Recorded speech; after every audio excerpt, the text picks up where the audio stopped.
পশ্চিম মেদিনীপুরের পিংলা ব্লকের নয়াপতা বা নয়াগ্রাম এই গ্রামটি পটচিত্রের গ্রামের নামেই পরিচিত। এখানকার শিল্পীরা বংশ পরম্পরায় এই শিল্পকে বাঁচিয়ে রেখেছে। পটচিত্র শুধু একটা শিল্প নয়, এটা বাংলার 1000-এরও বেশি পুরানো গল্প বলার এক ঐতিহ্য।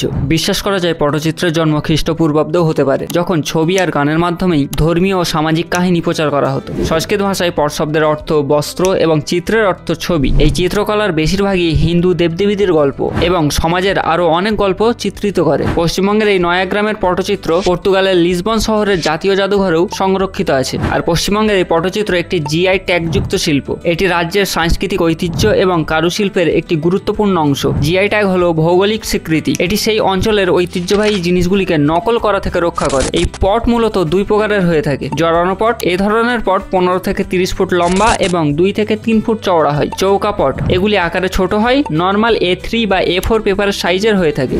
কাগজ আবিষ্কারের আগে পটুয়ারা সাধারণত তালপাতা বা কাপড়ের উপরেই ছবি আঁকতেন। কাপড়ের উপর আঠার প্রলেপ দিয়ে একটি জমিন তৈরি করা হয়, আর সেই জমিনের উপর তুলি দিয়ে অঙ্কিত হয় বিভিন্ন চিত্র। এনারা ছবি আঁকেন প্রাকৃতিক রং ব্যবহার করে। এটা কাঁচা হলুদ, নীল রংটা অপরাজিত ফুল থেকে রসটা নিজিয়ে বেলে আটা দিয়ে নীল রংটা হয়।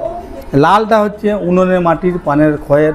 শিউলি ফুল থেকে কমলা, লতাপাতা, শাকসবজি, এমনকি পাথর গুঁড়ো থেকেও তৈরি করেন উজ্জ্বল রং। এই প্রাকৃতিক রঙই পটচিত্রকে আরো স্পেশাল করে তোলে।